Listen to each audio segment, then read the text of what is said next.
hate it when you do that," he mumbled.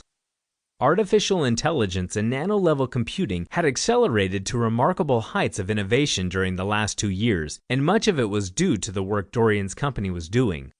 The company's applications and software research and development department was working on the exact computer model of the human brain, mapping each neuron and processing gateway and the electrical wiring between them. In their physical motion and machine robotics department, they'd created mechanical joints that looked, felt, and moved exactly like their human counterparts, and they were already at work on life-size robotic applications that would aid in things like dangerous rescue operations, military fieldwork, and public service. The synthetics lab made it all look strikingly real. Dorian was a mashup of these different departmental experiments, a pet project Dorian had started not long after he began working for the company. He wanted to perfect the prototype before revealing it to the higher-ups, so he'd started collecting the best results from the best applications he could get his hands on. Dorian's brain, a connected web of electrodes, computer chips, and central processing unit, was really the most remarkable part of Dorian's invention, and the only one he could truly call his own. Dorian had a unique skill, one that had aided him in landing the job in the first place, as being able to identify the most succinct way to streamline a programming challenge. He saw code like 80s-era nerds saw Tetris blocks, and was already one of the world's renowned experts in forward-thinking programming.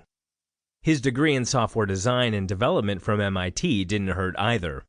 The robot software was already capable of understanding and translating just about any human speech in 3 languages, and it was learning more every day.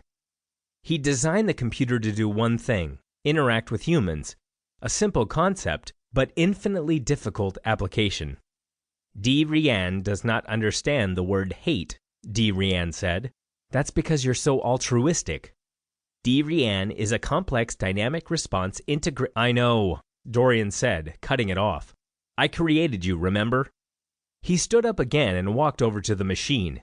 It was still in its box, a glorified crate lined with foam that Dorian had cobbled together at work to aid in transporting the machine to and from work.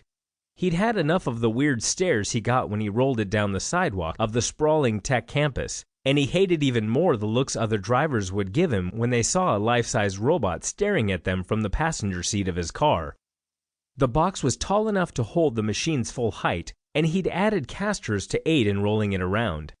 It was a nightmare to get up and down the stairs here at his home office, but his wife wouldn't allow him to keep the thing anywhere she or the kids might see it, as it creeped them out.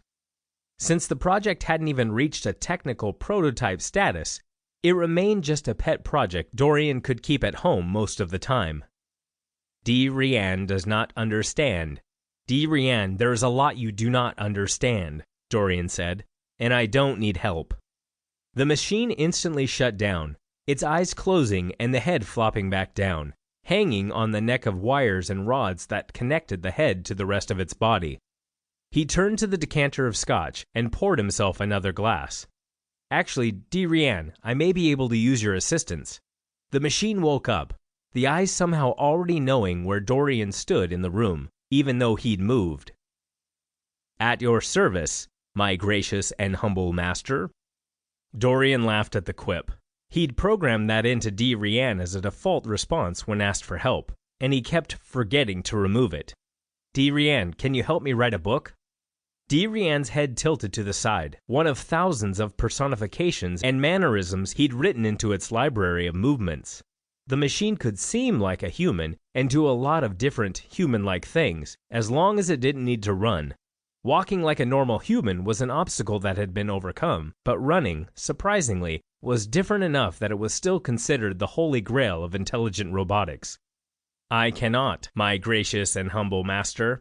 I have no means of producing anything of a creative nature, as I do not understand. Yeah, right, you don't understand something or this or that, Dorian said. How about I just upload my brain into yours, and we can go from there? It ain't going to win you a Pulitzer, but hey, it's better than what you've got. Dorian walked back to the computer, but noticed that his robot was still staring at him. My humble and gracious master, I believe there is a way to do just the thing you are describing. Is that a joke? No, my humble and Dorian, just call me Dorian, Dorian said. To keep listening to this audiobook, I've left you a link in the description so you can do it, at no cost thanks to Audible's 30-day free trial.